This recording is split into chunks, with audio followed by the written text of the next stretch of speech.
What's up, everybody? Happy Thanksgiving from myself and Bucky Brooks as we kick off another Thanksgiving Day version of Move the Six. Buck, how you doing, man? Man, I'm great, DJ. I love this time of year. Like we talked about it on one of the last pods about just family coming together, being able to kind of reflect and count all the blessings that you've had. Sometimes life is so chaotic, we don't appreciate all the things that have kind of come our way. So this is a great time for reflection.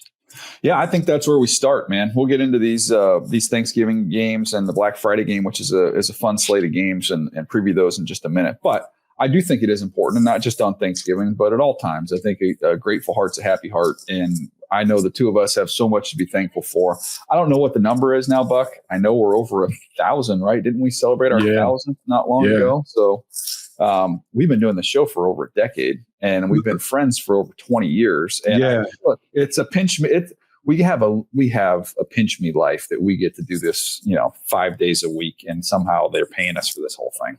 It is kind of crazy when you think about it, right? Like you kind of think about how life takes the twists and turns and kind of puts you in a position to do these things. Like what can be better than talking ball all day, every day, and being able to do it with people that you're close to, people that you have a ton of respect with, not just you, but think about all the others who are part of the Move the Sticks team behind the scenes. You think about Red and Lance and so many other guys that pop on. It's really been a great ride. And when you look at the landscape, it speaks volumes to like our connection, but also the help of so many of us, so many of the people around us to make sure this thing is always going. Yeah, I think about the thousands and thousands of shows that have come and gone during our run here, and to be able to still be doing it with with the same partner and Buck. And then we've had a whole host of producers. Gavin's the latest, has done a great job since he's taken over. They've all gone on to bigger and better. I mean, it's been a nice little launching pad for a lot of these producers. When you bring that up, it makes you think about Sully and Jodeci. Yeah. I know in Jodeci. So I think about him.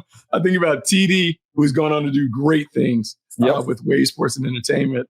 I think about all the other people that have kind of popped in and done different things. Nabil has gone on and done his stuff. It's just been so many. Kent was involved for a good little bit. We've got a lot of different guys, man. But it's been fun. And in terms of things that we're thankful for, you know what I'm thankful? You mentioned this the other day, but I knocked out a couple guys this morning on the draft. And Buck, I kind of, the reason I like doing it this way, I know some people say like you can be doing draft year round. I like taking a little bit of a break and then you jump into it and it's like, I forgot how much I love doing this, man. Like of all the stuff that we enjoyed about the scouting process from our scouting career in the NFL, to me, Buck, none of it involved getting in a car and driving. None of it involved getting character background on players. What I enjoyed was watching the tape and talking about the players. And that's what we get to do, man. And now we're starting to jump in on that side of it, which is really fun. This is the fun part of it, right? Like, so scouting for a team entails so much stuff. Like you talk about the travel, the background, all the other things that you do to put together the complete profile. Right now, we get to parachute in and do the fun part of the job, which is looking at the tape and beginning to project and imagine how these players are going to play at the next level. And then from a team building perspective, we went from working for one team to being able to think about 32 different teams and how 32 different teams can put the pieces of the puzzle together and have winning formulas. And some of their ways or their approaches are vastly different, but it doesn't mean you can't get to the same destination. So I love that. I think both of us are critical thinkers with growth mindsets where we like hearing about the new things that are coming down the pipeline when it comes to the scouting business. And I'll say this, DJ, like one thing is to do it. Another thing is to have so many young people that come to you and ask how to get in and to be able to share. I think that's what it's about. It's about giving back. Because I know when you and I were both young scouts, we had older scouts that poured into us and gave us. So I feel it's my duty to give back to those new guys because I hope that they pay it forward as well. No doubt. I by the way, this is a longer discussion for another day. But I don't know if you've seen this over the last week. But Adam Grant, who's written some incredible books that I've enjoyed reading over the years, including Hidden Potential, which is one of my favorites. Think Again is a good one, but he's fantastic. And he is on this kick right now talking about the need to remove laptops from classrooms and all these experiments that show you learn more and get better grades after taking notes by hand than typing. It's not just because they're less distracted. Writing enables deeper processing and more images. The pen is truly mightier than the keyboard. And I was thinking about that, and I'm like, we were just talking about this the other day. How when we're watching, we're taking notes in notebooks and filling them up. And man, I know, like, from a teaching standpoint and coaching standpoint, now we're doing all the visual stuff for these guys to see and learn. But man, I still think if I was involved on the scouting side of things, I still like to have a notebook in our scouts' hands. Well, 100%, DJ. I still believe in that. In fact, the journey to the media world came from a love of writing that developed during the scouting process. Like, didn't really write a ton until you start scouting and you realize, like, whoa, we got to do a lot of writing. You have to put it together. You have to learn how to make the words come to life. And then taking that venture first as a writer and then into this media world, it's the basis of everything. And I would tell young scouts, man, you really need to master that skill, because the better you write, the better you're going to present. It all is, but the writing is the foundation. So if you can master that part of it, not only with your note taking, but in your report writing, it's only going to make you better when it comes time to stand in front of the room, to be able to argue your points, to be able to talk about players and how they're going to project and those things. I just think it's such an effective tool to teach you to be an A+ communicator. Yeah, no doubt. And again, like, when you actually do the report for the team, if you need to do that, and we talked about the Jags and you want to do emojis and bullet points, those things, that's all good. But to me, when you're watching players, I still think there's value in writing it down. I think you're going to remember the player better. You're going to have a more complete picture of them, instead of just things getting taken a little out of context if you're just trying to, type into a keyboard.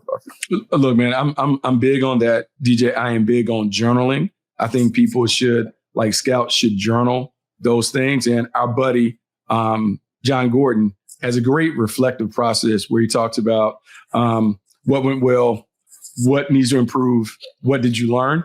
I think that is so applicable when it comes down to the scouting process. We still are having conversations about Baker Mayfield and Sam Darnold, Jared Goff, and the things that we've learned from those evaluations, but not only those initial evaluations, but how guys grow and improve. I just saw Josh Allen get his jersey retired at Wyoming. And I think about going to Boise to see him in the Potato Bowl and what the thought was, because he was such a polarizing or volatile prospect, but to see him grow and those things, and how when you have those experiences, it changes how you look at future players. I just think the greatest scouts are the ones that are ever evolving, and writing and journaling is all a big part of continuing to grow along this ride. Yeah, I think it's fun. It's a fun topic, as we're kind of looking and learning and trying to improve and get better. Sometimes old is new, like doing things the old school way. There is still value in that. I saw a thing, I think it was Lanning with Oregon, talking about how each week he has his players do a self-assessment. Do you do the same thing? Yeah. Hey, what do you need to get better at? I learned it from genius. I had never heard that before. It's smart. I hadn't. And it's funny. It coincided with a loss. We just lost to a league opponent. I didn't feel like I did a really good job of preparing us. And that video comes across Twitter, and it made me reflect. And what I did is we have this communication device, an app where we send it all to the team. And DJ, the responses that you get back from each player, it's illuminating, because then you're like, oh, I thought it was this, but actually they're telling me, Coach, we need more of this. And the feedback is everything. And like in our business, when you were scouting, you constantly got feedback either from the director, the general manager, whatever. That feedback is essential to your growth. So yeah, when you talk about Dan Lanning being able to do that, I appreciate coaches that are willing to grow and have a different approach than maybe their predecessors. Lanning is one of those guys that's at the front end of challenging himself to be better each and every day. As a result, his teams are always better. Yeah, no doubt. That's good stuff, man. Fun little topic there before we get into these games. And as we do that, I want to remind you that NFL continues to honor and commemorate the late John Madden with the 4th annual John Madden Thanksgiving celebration. Thursday, November 27th, it's here. New this year, the NFL will benefit the newly created John Madden Foundation by auctioning off game-used items from the 3 Thanksgiving Day games via NFL auction, with proceeds supporting the new foundation. So very cool how they're doing that. As we look at this slate of games, Buck, let's jump into it here. We got 4 games to get into. Packers, Lions, huge game here. Packers 7-3-1, the Lions 7-4. What are you looking forward to in that one? Well, I'm looking forward to seeing how do the Lions compartmentalize their emotions and really focus on execution? The emotions from getting beat down, beaten pillar to post, as you guys talked about in their first matchup. How do they handle it in what I call a big stage game? Thursday, Thanksgiving, everyone is watching. Dan Campbell taking over the play calling. Can he resist the urge to put on a show, to put this team in the best position to operate offensively? And then can this defense continue to get better against the Packers team?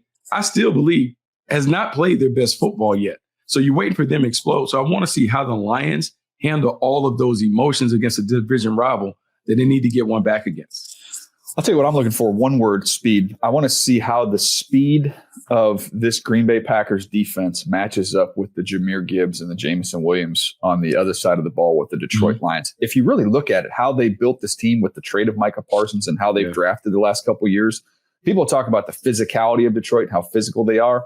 But really, the damage, those are the body blows. It's the knockout punches with the explosiveness, really Jahmyr Gibbs being number one on that list. And this Packers defense has been built to combat that speed with probably the fastest front seven in the NFL.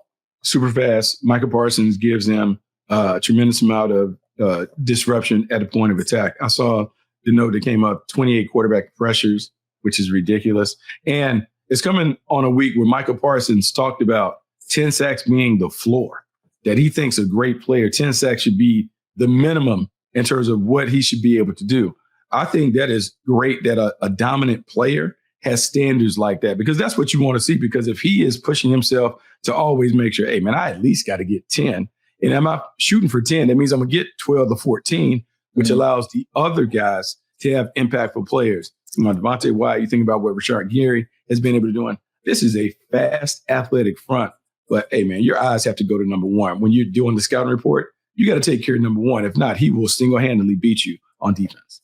Yeah, this is going to be his first big stage. How about he goes from one Thanksgiving team, the Cowboys, to another Thanksgiving team here in this game, going up against the Detroit Lions with the Green Bay Packers. So it doesn't get the holiday off here for Micah Parsons, but really looking forward to that ball game. And I think that's the key to the game. If they can limit the explosives from Detroit, make them play station to station, as we talk about with baseball, I think the Packers have a good chance of going in there and getting one. But really looking forward to that game. That is at 1 o'clock Eastern on Fox. We get to the 4:30 game on CBS. That is Chiefs-Cowboys, a massive game. I've been using the line. It's kind of a loser-leave town match. Can't afford for either one of these teams to lose this ball game. No, you can't afford it. And you just think about the stakes being magnified on Turkey Day. Just everything that comes with it, like what we want to see, how you want to see this thing go down. I love it, man. I love these games. DJ, I'm not going to lie. Like, I love getting to Thanksgiving because from this point on, every game that is played matters. I love seeing these matchups. Yeah, looking forward to that. We'll see no Trey Smith, which is not great when you're down a guard and you're going up against that D-line all of a sudden now with the Dallas Cowboys they can throw at you. That's going to be a key to the ball game is how do they protect Patrick Mahomes. The offense started to find itself a little bit. Ran a bazillion plays last week. In some of the age of some of those players, we'll see how on the road, short week, a lot of plays last week. I think over 90 plays. How fresh-legged did the Kansas City Chiefs look offensively? Yeah, so here's the thing about the Chiefs. I think they talk about Isaiah Pacheco maybe coming back. The one thing that I worry about the Chiefs is the lack of balance that they have in their offense. We've talked about it. We'll continue to talk about it. It'll be a theme in the offseason, how they need an A-plus back to alleviate some of the pressure on Pat Mahomes in the passing game. But down this stretch, when teams are going to play coverage heavy, how are they going to manufacture the explosive plays? In the past, most recently, it has been Pat Mahomes extending plays and waiting for someone to shake free from coverage, and then they get an explosive. But if the Cowboys are disciplined and they're not able to get those improvisational plays, how are the Chiefs going to manufacture those explosives to score points? Because you know it. We talk about it. Brian Billick used to talk about the explosive plays and how it correlates to scoring points. If the Chiefs can't deliver those explosives, it is hard for them to light up the scoreboard. Yeah, and I also would say Mahomes being able to run around, that's going to be a nice addition or to what they're trying to do offensively. It's going to need to be an addition as it was earlier in the season. So keep an eye on that in that ball game. All right, Joe Burrow, he's back, Buck. Bengals at the Ravens. That's the night game on NBC, 8:20 on Thanksgiving night. So just as you get in that nice little, for me, it's a Hawaiian roll, maybe a little turkey, maybe a little ham. Going back. A little gravy there, a little something to top off the night. Yeah, something to top off the night. I'm not going to lie, DJ, because probably about the second half, the fourth quarter of the Cowboys game might be a little nighty night, a little nap time for me. so I can get up and get my energy back for this game. This is going to be great because I understand with Joe Burrow, he knows this is the last hurrah.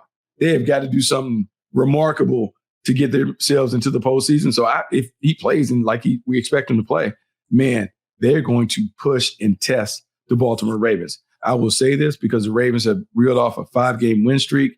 People are beginning to see them as the team being back. This is going to be a big challenge for them because defensively, they're now going to be tested. We'll find out so much more about the defense and the improvements that they made with how they perform against the Cincinnati Bengals offense that's explosive. Yeah. What do you think about Burrow coming back? I agree with what he said. He's like, I'm a football player. If I'm healthy enough to play, I'm going to play. Even if the season might have got away from him a little bit, he's not going to punt on the season and take the rest of the year off. So I like the fact that he's playing this ball game. He's a professional. That's what professionals should do. But more importantly, franchise quarterbacks, you got to take the ball every week that you're healthy.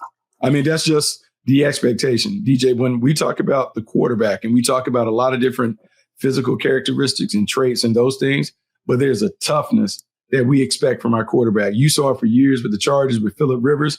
It doesn't matter what is going on.